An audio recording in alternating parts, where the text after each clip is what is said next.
Welcome you to another deep dive. Today we're really getting into the weeds with combat pets in Toram Online. Yeah, we're moving past just the cute factor. Exactly. Forget the fluff. We're talking strategy, how these companions can, actually boost your effectiveness in battle. Seriously impact it, yeah. We've dug through the community info. Our mission today, give you the know-how to pick the right pet and figure out those first steps to get one working for you, maximizing that strategic edge. And there's a surprising amount of tactical depth there. They're not just cosmetic. Understanding their roles, how to get them, it's key if you want to optimize. Okay, let's break it down then, starting with combat roles. And let's be upfront.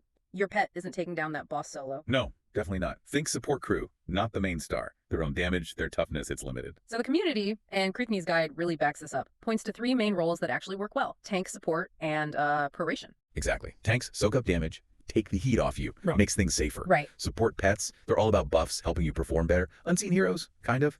And proration pets. They're interesting. They don't hit hard themselves necessarily, but they make your attacks hit harder. How does that work exactly? Proration. Basically, they reduce the enemy's resistance to damage types with their attacks, so your follow-up hits land with more impact. It's a core mechanic in Toram. Gotcha. So it smooths the way for your big hits. Okay. And it sounds like trying to build a pure damage pet is maybe not the best idea. Yeah, pretty much a trap. The resources you'd sink into making a pet do decent damage, you're way better off putting that into your own gear or skills. Right. It's just not efficient. Better to focus on pets that enhance you via those tank support or proration roles. Makes sense. So, okay, you've decided you need one of these support style pets. Where do you even begin looking? What's the first thing to consider? Well, the perfect pet is really subjective. It totally depends on what you need, your playstyle. No single best answer. Sure. But some things you have to look at up front. Yeah. First off, the pet's weapon. It's fixed. You can't change it. Okay, fixed weapon. And that matters because It directly impacts how their stats grow. So like a pet with a staff gets more magic attack as its INT increases. Yeah. It sets a natural path for their stats. right, steers their development. And I guess the weapon also dictates their attack range. Exactly. Melee weapons mean they got to get up close. More danger, more likely to get hit. Mhm. Which is why, generally people prefer ranged weapons for pets. Mm. Keeps them safer, contributing from a distance. So what if, I don't know, you find a really cool looking melee pet or one with a skill you want? Are they just doomed? Not always. This is where it gets interesting. Some pets, even with melee weapons, have special attacks that are actually ranged. Oh, really? Yeah, you have to check the attack information window for the pet. Hmm. If an attack specifically says ranged, then that pet has more flexibility than you'd think. It helps balance out the melee risk. That's a crucial detail. Check the attack info. Good tip. Okay, what about specifically for support pets? Any special flags to look for? Definitely. If you want a dedicated support, look at their skill information window. See if there's a red arrow next to any skills. Red arrow. That little red arrow means the pet has an affinity for support type spells. Makes those buffs and heals much more effective when they cast them. Big difference. Red arrow equals better support. Got it.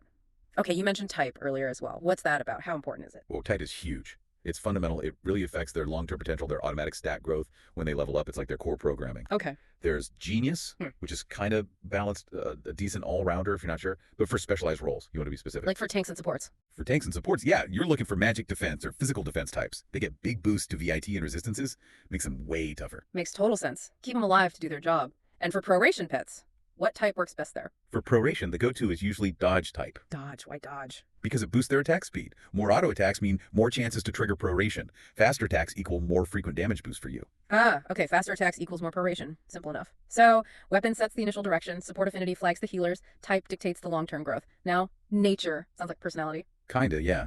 It dictates how they behave in a fight, their traits. For a tank, devoted is amazing. Devoted. Yeah, they're like little martyrs. Increased resistance, great at pulling aggro, taking hits for you. They might not last super long sometimes, but they buy you critical time. A noble sacrifice. Okay, what about for supports when that nature fits that role? For support, you really want gentle. Gentle pets tend to avoid attacking directly. They focus almost entirely on buffing and supporting.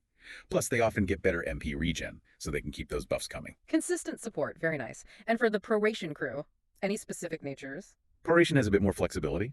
Agile or proactive natures boost attack speed even more, which is great for more proration. Better speed. Then there's steady, reduces their crit rate, which sounds bad, but it boosts accuracy and gives high evasion. Makes them consistent and surprisingly tough. Interesting trade-off. And finally, sly nature. Reduces the aggro they generate. So enemies are less likely to target them, meaning they live longer to keep prorating. Lots of good options there depending on exactly what you need. Okay, we know what makes a good pet now. How do we actually get one? Right, the acquisition. Few ways to go. First, the quick way, if you have the Spina, is the consignment board. Players sell pets. Sometimes you find one with the perfect type nature combo already. But maybe not always available, I guess? Exactly. Can be hit or miss.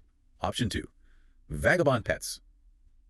These guys visit your land hourly. Feed them, get their affiliation up to 35%. They might join you. Sounds slow. It is. Very time consuming, lots of patience needed. Option 3. If you have the funds, hire a pet hunter. Players who specialize in catching specific pets for others. Pay someone else to do the grinding. Makes sense. Or, the most hands-on way, catch them yourself in the wild. Okay, the DIY route. What do you need? You need a cage, first off. Yeah. Buy one or craft one. And then crucially, you need to invest skill points into the tamer skill branch. Ah, the tamer skills. Right, tell us about those. What's essential? Absolutely essential is domestication. You literally can't even try to capture monsters below your level without it. Plus, cages can break during capture attempts. Oh, that sounds annoying. It is. But leveling domestication to 10 completely stops cage breakage. So level 10 domestication is pretty much mandatory if you're serious. That's domestication. Got it. Non-negotiable. What else is in the tamer tree? There are passives. Capture technique 1 and 2. Yeah. Weirdly, they make capture take longer. Longer. Why? Because they increase the max level of monster you can capture. Useful if you're still leveling.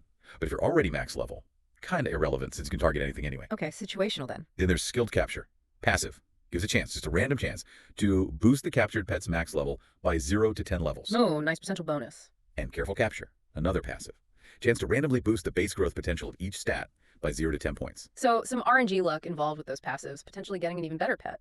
Okay, you've got your tamer skills, got your cages. How do you actually do the capture? Right, the process. It takes a bit of care. You need to fight the monster and get its health really low. Yeah. Like just under 10%. Be careful not to kill it. Okay, low health, don't kill it. Then use the domestication skill. Yeah. After that, you just wait.